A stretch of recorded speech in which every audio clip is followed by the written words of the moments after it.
truth? Oh, I'm all ears. Okay. The truth. I always tell the truth, even when I lie. Why do you find it so hard to believe? Why do you find it so easy? It's never been easy. You want answers? I think I'm entitled. You want answers? I want the truth. All I'm offering is the truth. Nothing more. Hello and welcome to Truthful Talk. I'm Marco. We are back, and once again, Natalie is here with us. Hello. Hey, everyone. And today we were talking. Before we jumped on here, we were talking about social media, branding, and kind of like the do's and the don'ts, or the shoulds and the should nots of like being an actor or an artist, and how can social media help us, or does it get in the way, or all of those things that happen. So I figured, well, let's use that as a topic for today. Yes, because I need all the help I can get with this aspect of it, for sure. Nice. So I mean, well, from where you're coming from now, what are you struggling with all of that? Okay, so very simply, and not to get too personal, but I can't separate the two. I am a private person, or I don't like to have the responsibility of having things out there. I don't know. I don't trust technology that much. I understand that there are some beautiful things about it in regards to communication, right, and reaching out in news and being informed. But it's just a world that I'm unfamiliar with, right? So I don't know how to navigate it. Like, I would actually have to go to someone and say, hey, could you teach me how to go ahead and use Facebook? So, there's just so many elements to it, just from the technical part, but from the personal part, like, what do I don't want to put private things out there, because I think I am a private person, actually. Right. Me training as an actress for so long, that's what I want my material, if I even did it, would be about. But I find that I'm a fan of people who utilize it. I find myself, looking at their stuff and like, wow, that's amazing that they're able to do that. And I feel like you get a glimpse of their world. It's like a television show that they have. It's like everyone in the world has their own television show. Right. What do you want to put on that? And are you comfortable allowing people to see? And then what people are seeing. So there's a thing about marketing about it. And then I'm like, am I manipulating people if I'm showing them just the perfect, angle of me? It's just so, there's a thing about it that I'm, quite frankly, I find distasteful. But I also see that it's really, at the same time, it's useful and helpful. Yeah, I mean, it definitely can be. I don't believe as an actor you have to have social media, because there's really social media is about a different thing than what we do in the acting world. But it can help promote what you're doing and build a fan base. You don't need to do that, though. It's not like all of the London actors, as they're going through conservatory, are all doing social media. They're just focused in what they're doing and becoming the best actor possible. And then they're coming over and working. But even eventually, won't they have that? They'll have like this. Well, their publicist will. And that's someone will be in charge of that. Warner Brothers wants to promote, so they're going to create an account for, like, listen, you're doing you get cast in the next Harry Potter thing that they're doing. And it's like, so Warner Brothers will say, okay, you should have an account. We're going to maintain it for you, or your publicist is going to maintain it for you, just so we can promote out there you in this show. You don't ever have to do it. That sounds like heaven to me. Having someone to be able to do that, I guess. It seems like it's so. I find that people are actually getting parts, like roles, because of their social media. So on the other side, like people who are just starting off in the industry, if you will, just taking acting classes not too long. I want to say 3-4 years, something like that. They have been involved with their social media, the Instagram and Facebook, mostly those two I see. And I've heard twice already that, like, oh yeah, I got booked because someone was scrolling through. Yeah, well, and these are going to be more independent. These are going to be smaller roles. I mean, you're not talking again about Warner Brothers, Universal going through and doing this. So to me, it's what are you aimed at? What do you, where's your goal or where's your path leading? Because social media is great for content creators. It's great for people that are creating a persona online and that's who they are. Now you can make money doing that. Yeah. But that one has nothing to do with the other as far as acting. Yeah. They're different things. Now, yes, influencers on social media have been getting small roles in different things, whether it's a TV show or but that's not a career. See, and that's where we have to look at, because sometimes we get caught up in, oh my God, that they had a good social media following, so they got this opportunity. And it's like, yes, but that's a one-off, right? That's not going to sustain a career if they can't act. Sure. They're doing that. Typically independent films, lower budget films will do that because they have a built-in following. It's like, wow, they have 3 million people following them. So by bringing them on this project, we now have 3 million people that might watch this movie. So independent films are really big on that. Hollywood films don't care. So because they have, 15 million, 20 million of a marketing budget. Yeah. So that's where you just have to look and say, there's nothing wrong with being on social media, but to do it well, to be at an influencer level or to be at the level where you're going to create 1 million followers or more, it's almost got to be a full-time job. You got to be doing it every single day. And it's tough to maintain. Yeah. Because if you're putting so much time into that, then that's less time you're putting into your craft. So I think it just needs to be like, where do we want to be? Yeah. And it's hard to do both fully. Okay, so let's say starting off, I guess, or no, somewhere in the middle, I guess. So you're training. You spent a long time training, long story short.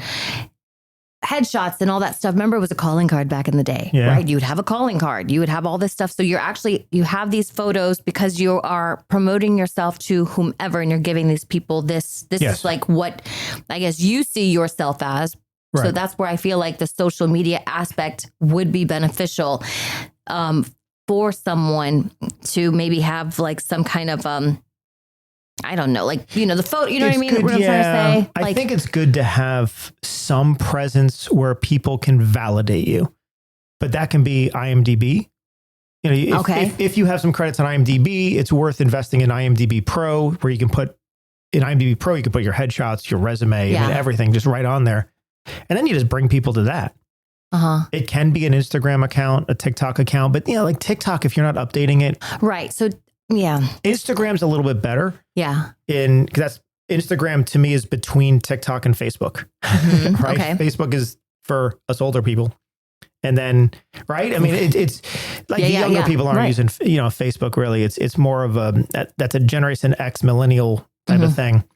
The Gen Zers are more, then it went into millennials went into Instagram, and then the Gen Zers are TikTok. So it's which is more of a faster pace. I'm doing it every day. But I would say like an Instagram or even a Facebook, having somewhere where you can put some pictures and stuff. You don't have to maintain it though. Right. Yeah. But you having something there, just having something like something that, something there that maybe showcases what you want to be perceived in the professional world. And maybe that's why I get overwhelmed too. Cause I'm like, my focus or my purview is like, it's too much. I'm like, what do I do? I put my family, my dog, my food, my sunset. I don't know.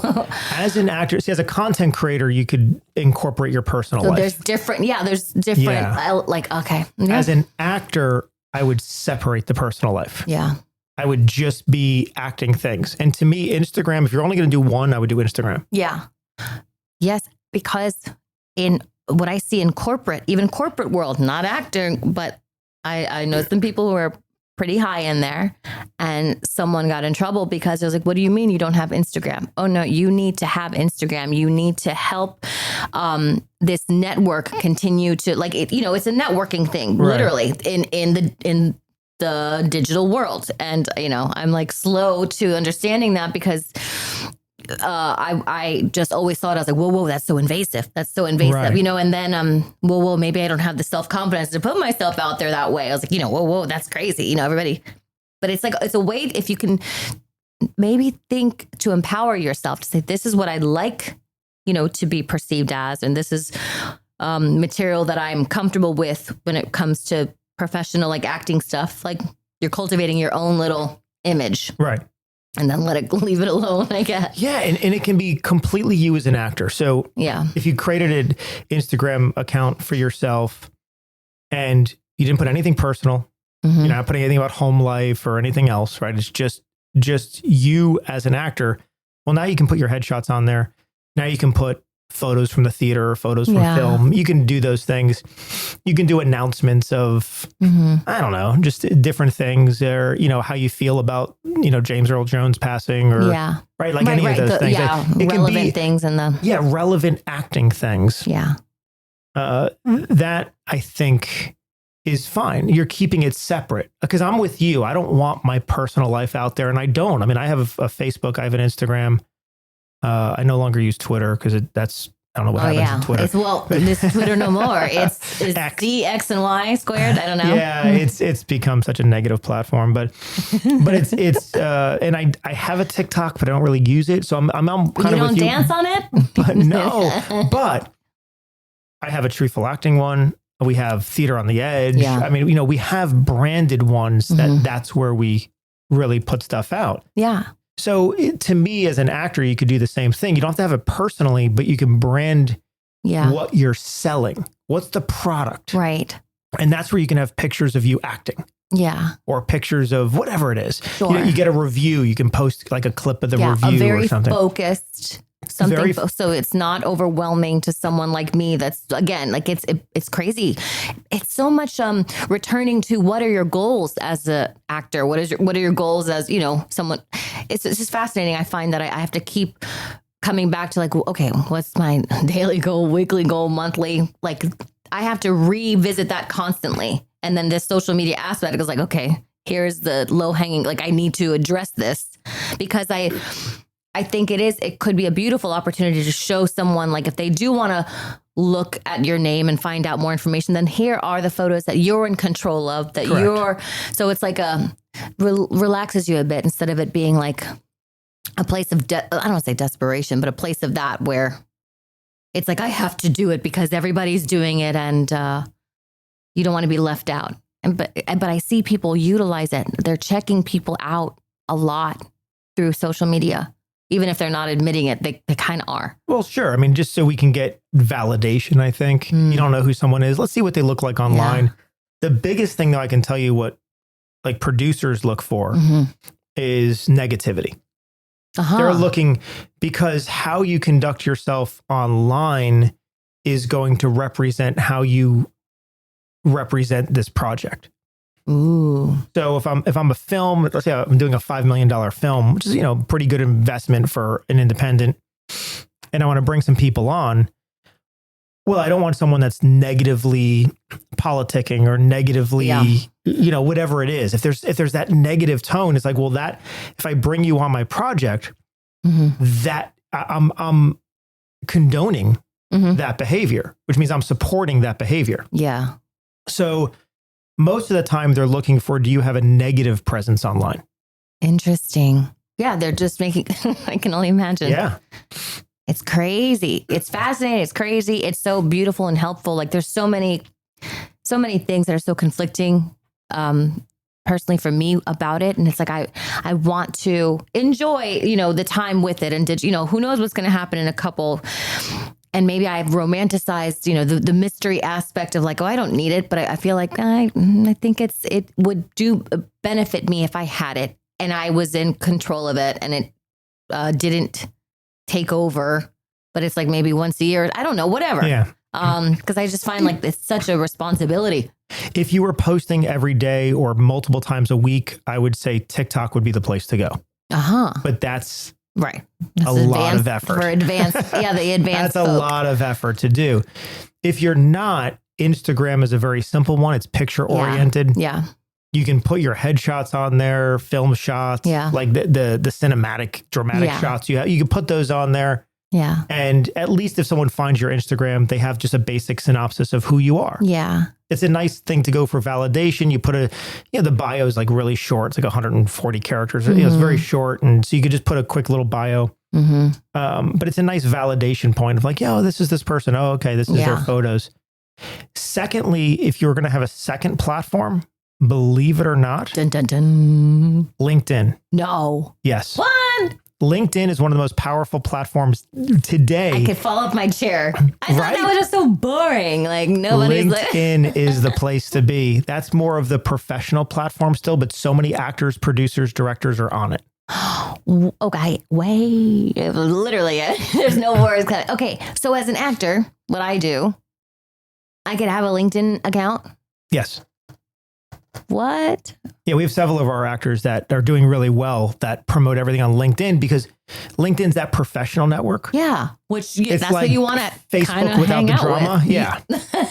Yeah. And so there's people promoting who they are. The way you connect to people has to be through a network of people you know. You can't just randomly add anybody. Sure. So it's more of a professional connection. And that would be the next one I would go to. You have to update it a little more, but you can still have a LinkedIn page. Yeah. Which again, a bio and some pictures and you don't have to update it a lot. Yeah. Even once a month, you throw something up there. This is what I've been up to. Yeah, that's still a lot. I was thinking once a year, as you're saying. I'm like, maybe once a year I can update it. Well, and you can. I hear what you're saying. That's about how often I update mine. Oh, okay. But LinkedIn is actually a very powerful network. As an actor, you want to network, no? Yes. You want to be part of these, these groups of professional people, even if they're not, but a group of people getting together to try to make something out of nothing, Yeah. Right? Yes. No, you do. I think the misconception is that the networking is enough. Meaning that if I network enough on social media and I meet a lot of people, that it's going to lead me to a career. And it's like, it doesn't work that way. If nepotism doesn't work, right? Which, people are always worried about that too. It's like, I wish I was, related to somebody famous because then I would, it's like, no, that doesn't even work. Right? Denzel Washington's son isn't an A-list actor. Tom Hanks' son isn't an A-list actor, right? These are like the biggest celebrities that you have out there, and their kids still have to struggle and work and everything else. Maybe they got early opportunities. Yeah. I mean, they still got massive opportunities. But that's just an entry point. They still have to sustain themselves once they're in. Sure. Now the relationship to that doesn't work. And it's the same thing where an influencer with, a couple million views might get an opportunity. But if you can't sustain it, right, you're going to be quickly out. And once you get the opportunity and then you're out, it's almost impossible to get back in. So you got to be careful with that. So the training, which you have, you have the training and you're doing that work. I wouldn't worry about getting 1 million followers. I would just worry about just maintain enough so that it validates your brand. Yes. You need to have a brand, and your brand is not who you are personally. Your brand is who you are professionally. All over the ceiling. So, Crazy. And here's another interesting thing. We used to teach a workshop on branding, and I think we should bring it back at this point. I think you should. Please do. Because it's hard for me. It's very difficult to look at oneself and be like, okay, you're judging yourself about what you look like. And of course you have your own bias and stuff like that. And I don't know. It's been very, very difficult for me to do that aspect of it. The marketing, the networking, the branding. Because before I even market or network, right, I have to have a brand. And I have to have confidence. It's just so much. It goes deep. And here's the thing about the brand. So when you're working on branding yourself or branding a product or branding a company, your brand is not who you say you are. Your brand is who your audience says you are. Yes. And this is really, really, really important. So, for example, you had Tiger Woods before he fell from grace, right? Had a certain brand. Well, He was You're very kind of how you just said it, but yes. Well, but he was the family golf brand, right? And he got sponsors that related to that brand. The moment he did something that was outside of the brand, got caught. He lost all of that. So the brand is what your audience says you are. And this is really important to understand because sometimes you want a certain brand, you want to be looked at a certain way, but you're not conducting yourself that way on social media. Wow. Right? You one negative post, one negative comment, one thing that's imprinted out there that, you comment even on someone else's post because of whatever politics. Like, this is the season where that happens. Yes. And you conduct yourself in one way about that now is your brand. So it's really, you look at like the big icons like a Taylor Swift. I mean, she's so specific of what she puts out there. She doesn't willy-nilly just throw stuff out there, but she's very, very specific on how she puts herself out there. She's so specific with a brand. It fits in with all her followers. The Swifties follow a certain brand.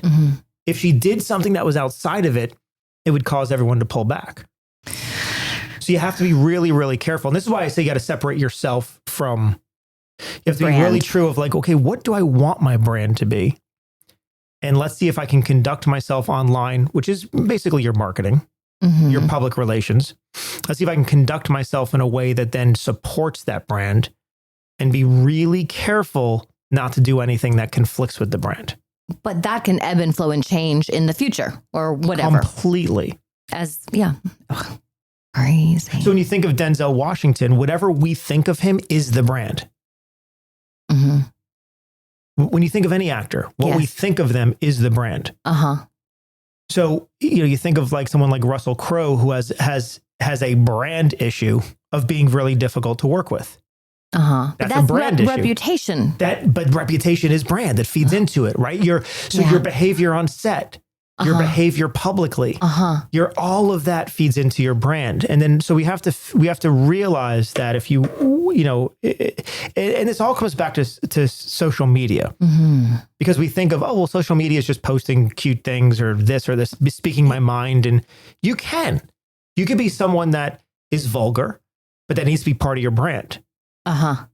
Right? Lean into that. Yeah. If you're Dave Chappelle, it's fine. Okay. He's offensive. Yeah. That's part of his comedy is being offensive. So we can lean into that. So those are things that you have to think of is what is my brand and how do I want to conduct myself? And that's where you're going to get followers because that's where you're being very specific on who you are and what you're about. I was reading something, I believe it's Steve Carell, and it talked about him actually like being trained actually as an actor. Like he wasn't going for this acting is comedy, all that stuff. It's the same thing. Yeah. But it was just talking about like him trying to find a brand. He says, I didn't do that. I let the audience tell me what I was. Correct. And then I just kept going with that. So I guess there's like, different ways to go about it, but I'm thinking like maybe that's a interesting thing of when you're going for auditions, like what do I keep getting over and over again? Or what roles do I keep kind of landing? Yes. And maybe, those are something that you can, keep with yourself and say, okay, well then maybe I'm ready to do a Instagram photo or social media and I'll just lean into this a bit. Right. Right? Crazy. And your brands could just be actor, but it's, that's like what you're going for. It doesn't have to be anything specific right now. But your brand's going to be, how do you conduct yourself? Not just what are you showing? Sure. Who are you? Like if I cast you, what type of person am I getting? What type of personality am I getting? What type of attitude am I getting? That's as big of part of your brand as anything else. Yeah. So that's where that comes in, and brand, then you're right. The audience decides. That's why I say it's not what you want to do. It's what your audience says. So Jim Carrey struggled with this for many years when he was branded as a very physical comedic actor. Yeah. And he was great at it. I mean, Jim Carrey is one of the best in that type of comedy. I love him.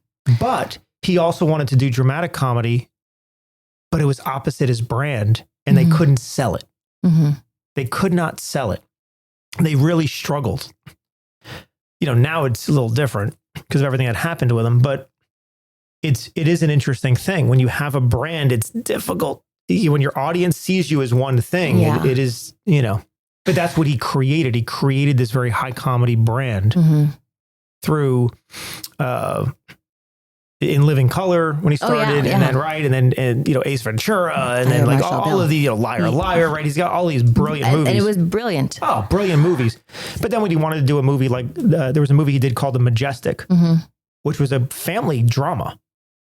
I didn't see that Very, one. very Majestic. wholesome. Oh, it's to me, it's one of his best movies. Oh my God. Okay, I have not It's seen that. so wholesome.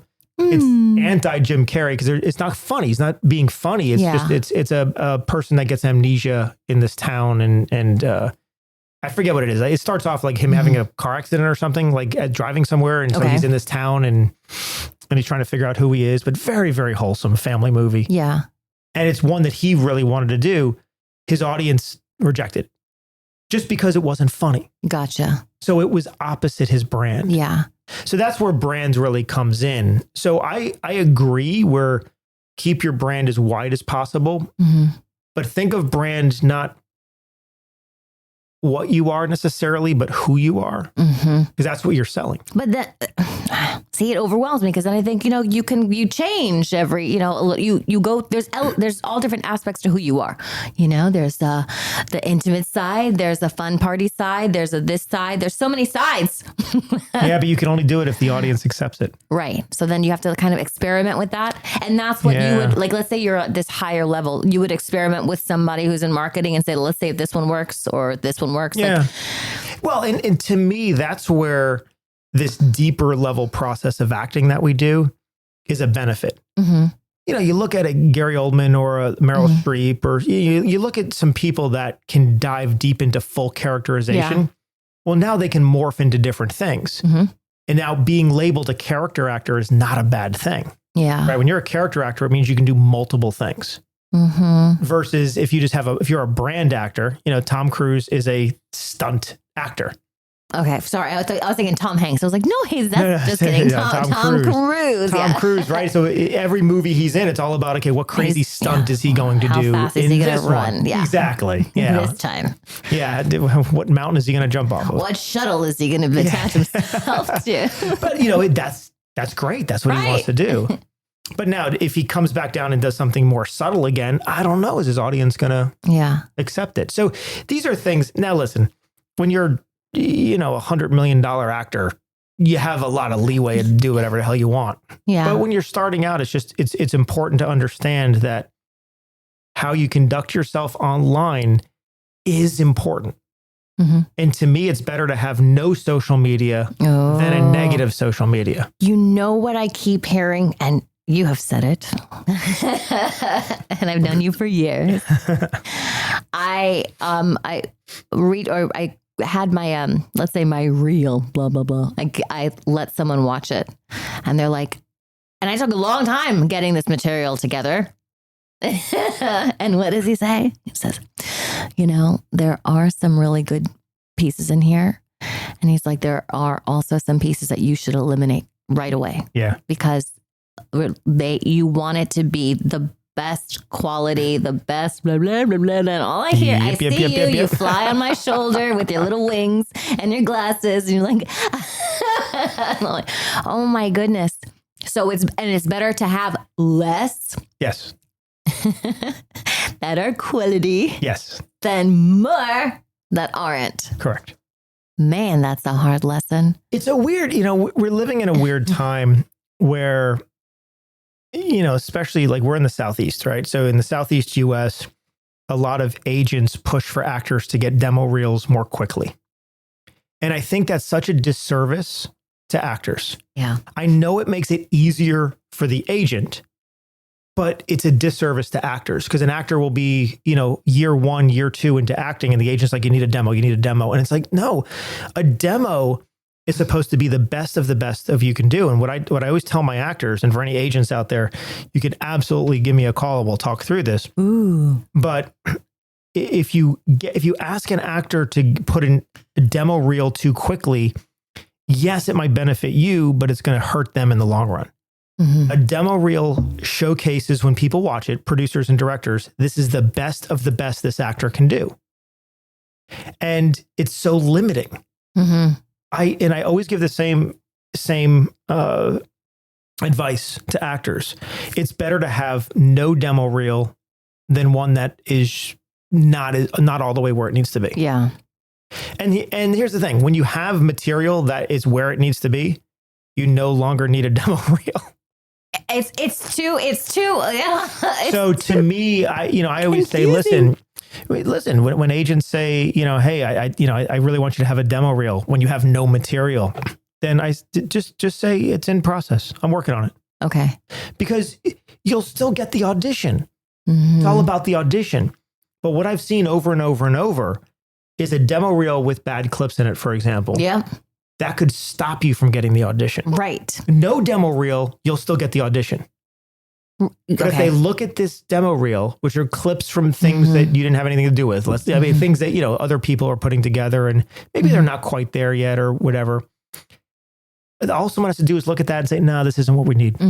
This is not who we're looking for. And when you say it represents, or it should represent the best of what you can do, in this sentence, it's not just the actor, it's the sound, it's the quality, cinematography, the story, everything. So you think when you're watching it, because I've been there, that okay, this is the best that I can do, but I never put into context. Like, you are the whole TV screen there. You're that whole 30 seconds, but that also incorporates how good is your sound, how amazing the cinematography is, or how beautiful it looks on camera.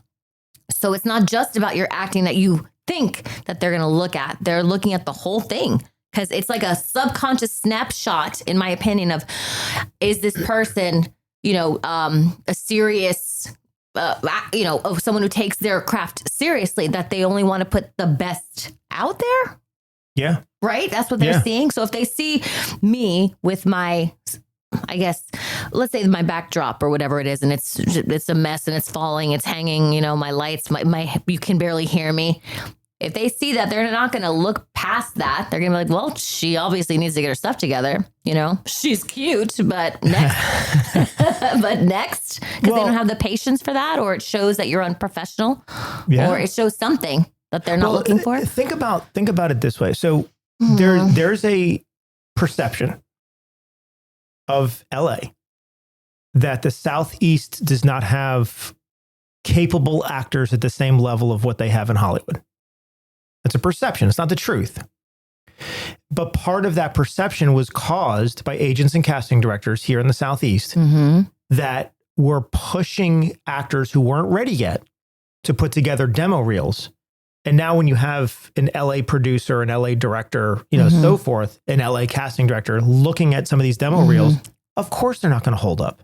Of course they're not at the same standard of LA, because they shouldn't have demo reels yet. You shouldn't be looking at clips that are inferior.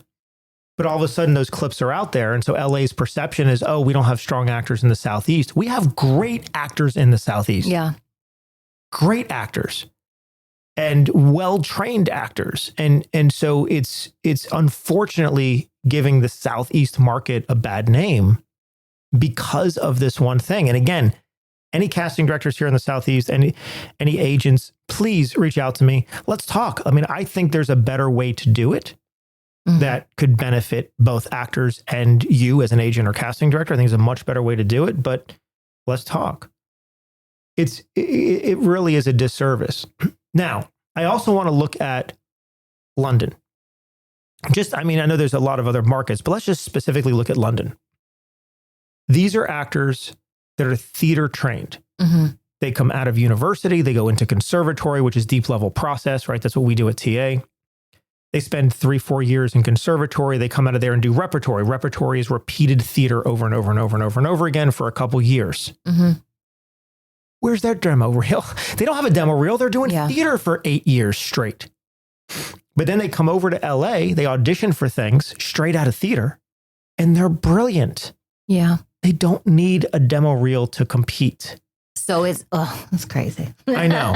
Now, I know here in the Southeast and in films and programs out of Georgia, which is where it currently is mostly, I know they're not looking for lead supporting roles, things like that. They're looking for day player. That also feeds into them wanting just a demo reel because they're typecasting. But I would much rather send in an audition tape than a clip. Because now I'm looking at type Meaning, so for example, you said audition tape, then a clip. Could you clarify that? an audition tape is something specific to the audition they're looking for. Mm-hmm. And I'm going to self-tape something for this specific audition and then send that in. Mm-hmm. So now it's in line with what they're looking for. But let's say I have a clip. Let's say I did, a clip of me from American Buffalo, for example. Mm-hmm. And that's such a high character. Mm-hmm. And all of a sudden I'm sending it in and they're looking for a father role. Well, you're not going to look at Teach from American Buffalo and think father, right? So immediately, it doesn't matter how good or bad the acting is. Right. Immediately they're now typecasting me because of what they see. Yes. And so that's where I think actors need to be really careful of what they're putting out there as a demo reel. A demo reel says, this is the best of the best I can do. And this is all I can do. Ooh. Producers and directors have a hard time seeing outside of that because they don't know you outside of that. So they're saying this is what this actor is about. That's their range. It's better. If you want to put something on IMDb or Instagram or anything else, it'd be better to put individual clips from things that you've done versus a demo. Okay. Even on Actors Access, casting networks, if you do individual clips, this is a clip from this movie. Believe it or not, when we watch it, we think differently. Yeah, right. The subconscious. It's like, okay, this was you in this film. This isn't a demo of all you can do. Right. Well, there goes my $60 I just blew on Actors Access to put 2 minutes worth of demo clip material, whatever it was, Okay, that's cool. Well, that's cool. Individual clips work better. Interesting. No, I know agents may want a demo or something else, but it just doesn't help you. The agents here in the Southeast. In the Southeast. Right. Correct. So we have to also mentally be prepared for what to expect from an agent from different regions. Yes, correct. Yeah, it changes. When you go to the Northeast, it's different. Then LA is different. Yeah, right. it depending on where you are. And then, of course, in the world, depending on where you are, it will change what they're asking for. Right. It's just so interesting because I think from a place of naivete and all this stuff and, and ambition and wanting to, how do I, keep this moving and be in front of these certain people and represent myself to the best of I can. And it's just, there's actually so much pulling back that one should do when all you want, your instinct is like push forward. Like, I just want to push myself forward, but you're doing, like you were talking about, a disservice to yourself.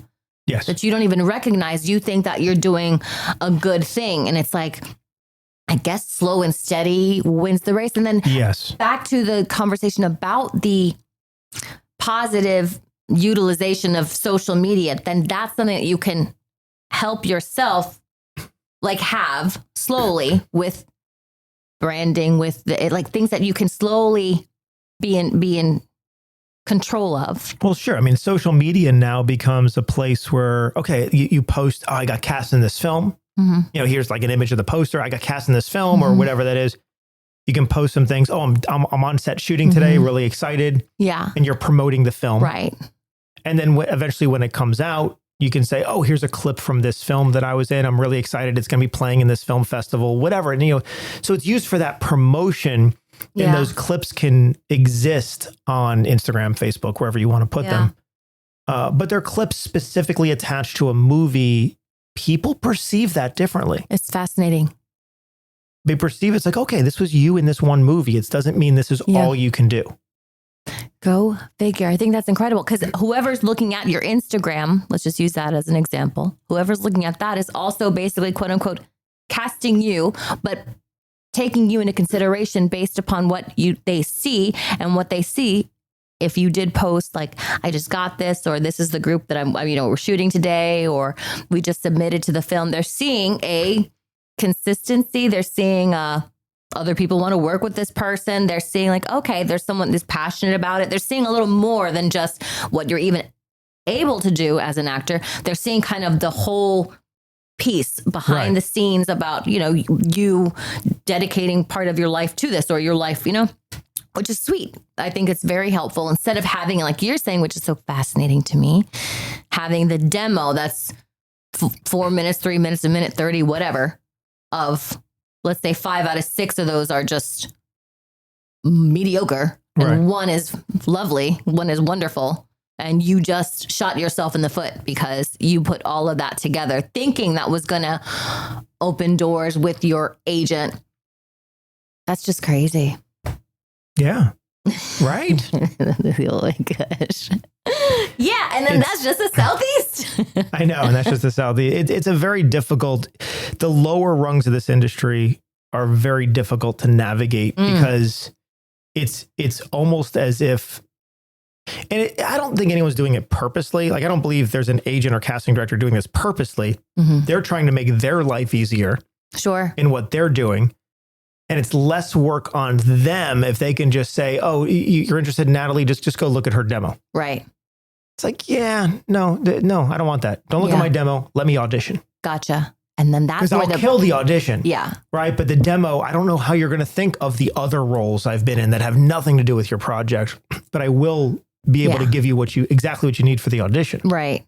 And that's where the meat and potatoes of the work when it comes to the actors who really can, act, if you will, like they've trained so long to be able to audition or land or do their best in the audition, if you will, like they're capable of doing that. Yes. And I think that's and this is where LinkedIn actually comes in, because in LinkedIn, you have your professional profile. Like, I've worked here, I've done this. And that even means on films. I've worked on this film, and you're connected to those directors. And, it's a nice network.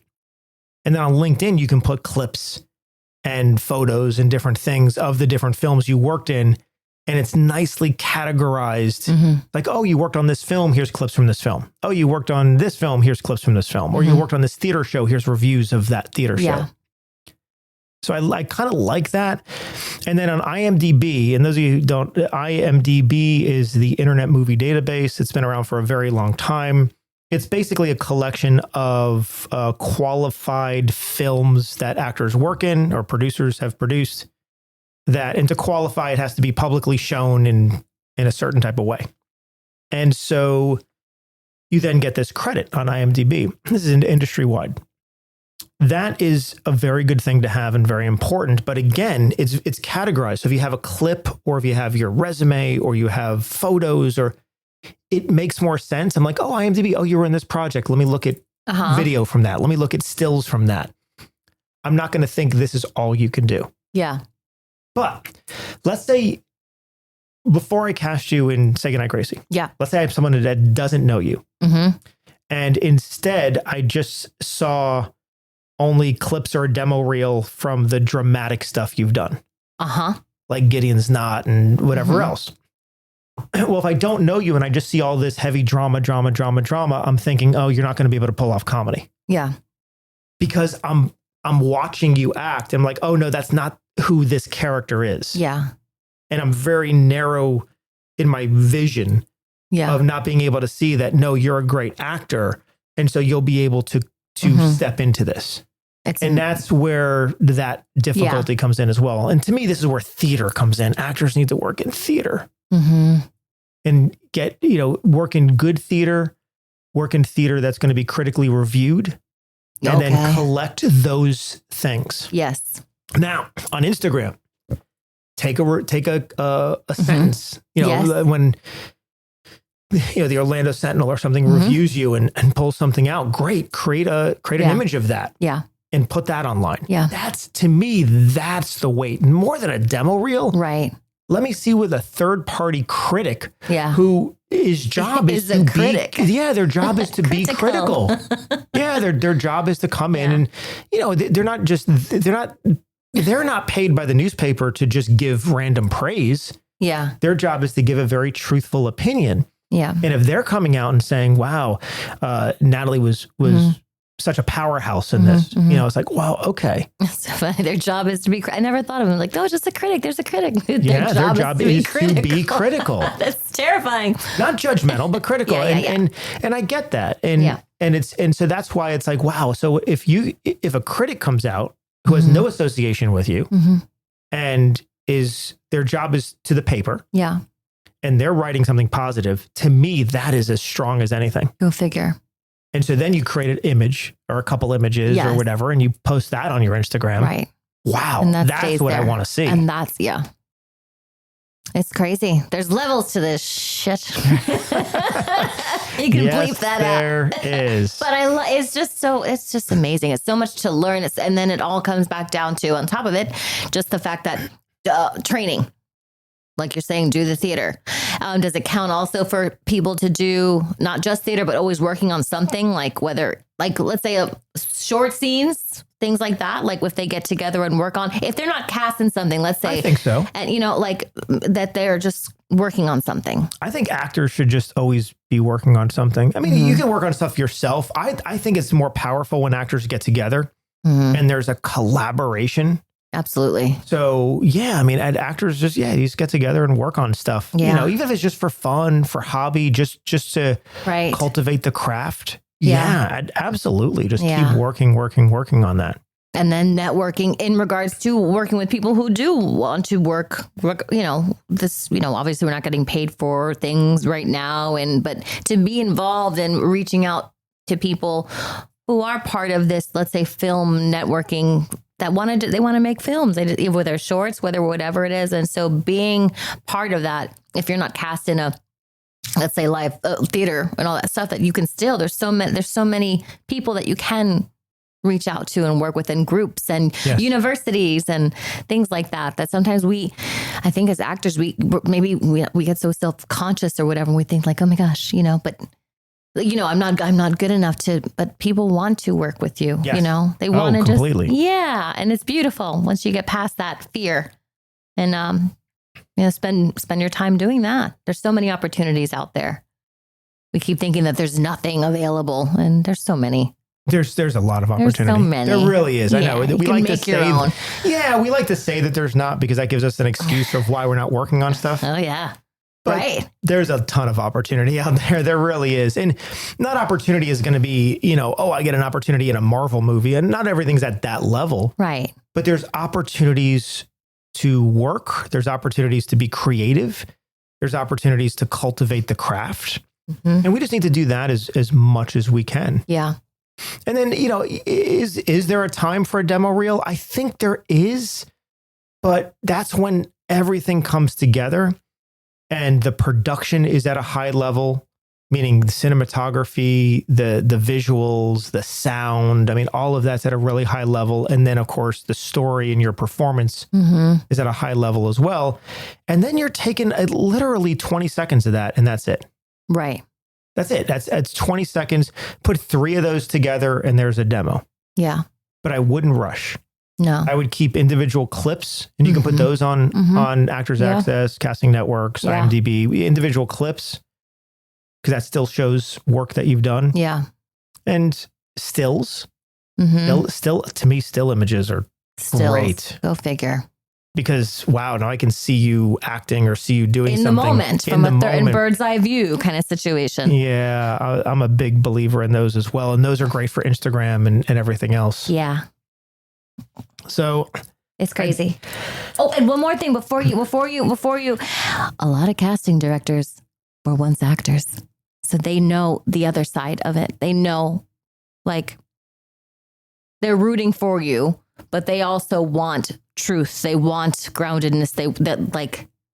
They are also people who went and studied acting and just fell in love with the casting side. So I think maybe that's beneficial to some people listening as well when they get so terrified, thinking that, oh my God, these casting directors. But at the same time, it's like they were also us. They know this side of it and they know what they're looking for. Yeah, casting directors, they're not judging actors. Yeah.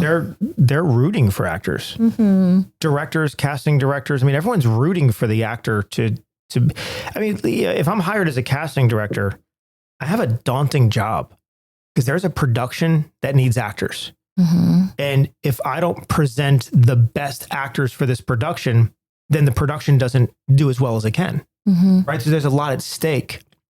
So as a casting director, I'm rooting for every single actor that walks in the door.